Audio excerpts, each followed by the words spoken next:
expected? It certainly did. I expected Jack to do exactly what Jack does. You know, he comes in there and he tries to put his opponent away in dominant, dramatic fashion. And we prepared. We were prepared for it. So I knew he was going to try to take me down. Takedown defense was on point tonight. I feel like I'm the superior striker, and I landed some nice shots. And the shots were so good that, in fact, that he, went to the ground, and I followed up with some of the best ground and pound in the world, and got the finish. So I feel great. A big win on away territory. Where does that leave you in this division now? I don't care where it puts me in the division. I'm in the division, so everybody better take note. Just lastly then, obviously, there's a title fight coming up next week. How do you see that one going, and would you like to face the winner? Absolutely, I want to face the winner. Whoever gets that belt is who I want to fight. That's the only point of being in the UFC, is to fight for UFC gold.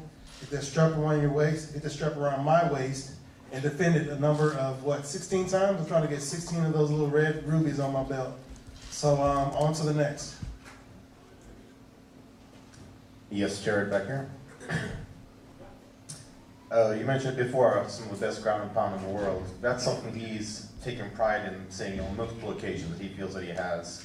Does it give you a little something extra in that win to be able to beat him in the way that he prides himself in doing? No, because I know I was already capable of doing that. You know, I heard him say he had the best ground and pound in the world, and in my mind, I'm like, no, I do. I've gotten actual knockouts with ground and pound, and I finished a number of people with ground and pound. So I think tonight was the battle of who's got the best ground and pound, and I certainly went in there and showed that I have exceptional ground and pound. Best ground and pound, you know, you can say that's, opinionated. That's my opinion. I feel like I have better ground and pound. He can always think that he has better ground and pound, and he's entitled to that opinion. So until you guys say who has the best ground and pound, it don't matter what we say, right? Because you guys are the spectator, you're the one watching, you're the one putting the rankings by our names and all that other stuff. So at the end of the day, it doesn't matter what anybody says. All I know is that I'm capable, and I am willing and ready to go in there and do it. You've never really been one to talk a whole lot of trash or such, but we see a lot of fighters have success when doing it, or at least getting attention. I'm sure you don't want to change the way you are, but do you perhaps think about the way you market yourself in the future? No. Hell no. I'm not going to sell my soul for anybody or anything, I only have one life to live, and I'm going to live it the way that I want to live it, not according to anybody else's rules or standards. And I pride myself on that. That's about it. No, I'm not finna conform. I'm not finna, again, sell myself or sell my soul. I ain't no prostitute for attention, especially. And that's just it, man. I let my movements, send the messages. I don't have to talk, I'm not gonna show my hand for those who are familiar with spades. I'm not gonna show you my hand and let you know what I'm gonna do. You're gonna have to watch, you're gonna have to study, you're gonna have to work to figure that out. I'm not gonna do the job for you. So I'm not gonna incriminate myself. I don't talk to police, you know what I'm talking about? So that's it, man. I'm just gonna do me. I'm gonna be who I am, do what I know how to do, and enjoy the ride. And final one for me. You had some ups and downs going into the UFC, but since you moved to middleweight, it feels like you've really found your stride. You look unstoppable in this division. Do you wish that you would have moved down earlier, and if so, when? No, I don't wish I would have moved down earlier. I moved down right at the right time, right when it was supposed to happen. Again, I feel like I'm in complete control, so I didn't want to go down and be like, oh, I don't want to fight these big guys anymore. No, I'm going to fight whoever's in front of me. That's why I fought a heavyweight. And the move down to middleweight was just a consequence of all the work that I was doing at the MMA lab, burning all that fat and doing it, just working. This is just a different program, and my body has definitely adjusted and leveled up. And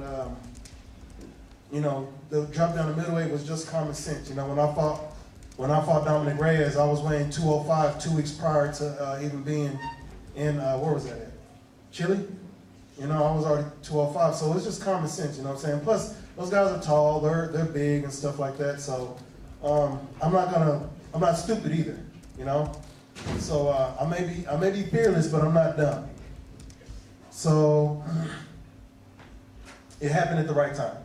And here I am, 3 wins in a row, 3 finishes, about to make it 4. Thanks and congratulations. Thank you. Hi Jared, just down here. In your Octagon interview post-fight, at the end you seemed like you had a little bit of a rant. Do you feel like maybe you're underappreciated or going under the radar a little bit in this division? No, I wouldn't call it a rant. It was just acknowledgement, you know what I'm saying? I acknowledge everybody's writing me off. You know, it's not a rant. I don't care. But I see, and I'm going to speak on it. So I'm not going to just ignore people saying, Jared's not going to win. You know, Jack is all this, and Jared's not all that. You know, and I think that's just, call it me making a statement. You know, I ain't no slouch. You know, I can knock out anybody, like I said. And if you people don't want to listen to it, then, I'm going to show you. That's about it. You said you'd like to face the winner of the title fight next week. How do you see yourself matching up with either one of those? The same way I match up with any and everybody. You know, you stand in front of me, if you get hit, you're going to sleep. You know, what you going to do? Take me down? You can try. What you going to do? Strike with me? Let's go. I'm ready for that. You know what I'm saying? Let's have some fun. I love this sport. I love doing this. I love the challenge. You know? Are you a better striker than me? All right then. I'm going to ride. I'm going to elevate myself. I'm going to rise to the occasion. And I'm going to become a better striker. Plain and simple. I forgot the question, but I hope I answered it. How do you think you'd match up with either one? Oh, yeah, like I said, you know, anybody can get knocked out. Anybody can get submitted, you know. It's just a matter of how it's going to play out. I'm not saying that I can guarantee knock out everybody in every situation. You know, that's just not life. That's just not realistic. But I feel that I love this sport so much, and I love doing it to the point to where I'm willing to do it with anybody. You know, as long as you're capable. And like I said before, the UFC only picks the people who are capable. As far as the champion and the interim champion goes, how do I match up to them? I mean, that's not for me to say, you know, how I match up to them. All I know is that I can knock any of them out. You know, I can win a fight against any of them, okay? And that's it, and they can do the same. So it's just common sense, right? If I can go anyway, and I'm just gonna train to increase my chances of making that happen. Thank you. Hello, Jared. What up? Congrats on the win. Thank you. Wanted to ask about the pirate. I can see that you don't break up with that. Tell me about how the talisman might have an influence on how the fight went. How it had the fight went? I wouldn't say it had a direct influence on the fight, and I don't use this to influence fights. I don't use this to fight with. You know, I use this for myself. This is for me to elevate myself and become a better person, an ascended human being, to reach my full potential, and to just be the better person and, you know, reap all the benefits of being able to experience this life. You know, there's a lot of people who walk around stressing and, you know, engaging in the rat race, you know. I want to separate myself from all of that, all the BS, all the drama, anything that's not going to benefit me. I choose not to engage in it. So things that do benefit me, like positive energy, you know what I'm saying? The avoiding of negative energy, you know what I'm saying? Reflecting negative energy or turning it into good energy, transmuting, you know what I'm saying? Alchemy, and abundance, which is one of the things this thing represents, one of its metaphysical properties. It helps bring about abundance, wealth, health, prosperity. You can say that, you know, you can translate that into a UFC win if you want to, but I just use it for myself personally. Now, how that affects me in a fight, you know, if I'm happy, you know, I'm happy. I feel like, well, anyway, I feel more connected. You know what I'm saying? I feel grounded. I feel I'm not distracted by a lot of the BS and drama. So that's one of the reasons why I use this. Okay. The first round of the fight probably was not on your fight as we talk about scorecards. Was that calm played, let's say, first round, was a part of the game plan for a 5-rounder fight?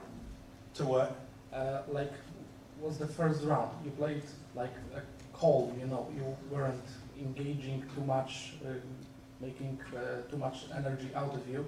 So was it a part of the game plan for the 5-rounder fight? No, I fought the same way I fight any and everybody. I don't come in there, I'm not in a hurry, you know what I'm saying? We got 15 to 25 minutes to make it happen.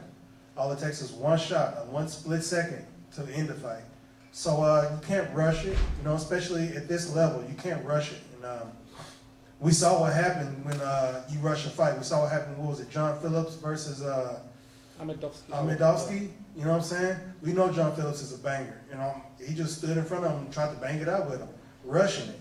And we saw how that ended. And I did that also against Dominic Reyes. I was rushing it, you know. So, you know, I just have to be a more intelligent fighter when approaching, especially at the highest level of this sport.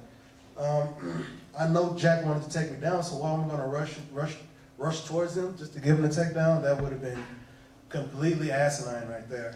So on top of that, the training that I've acquired at the MMA lab has elevated me to a level to where I know I don't have to rush.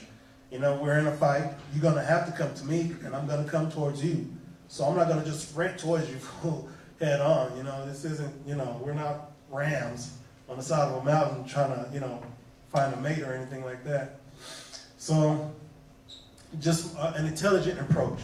And this is going to be me in each and every one of my fights. I'm going to be intelligent. It may not look the same, but you better believe it's going to be an intelligent approach to fighting.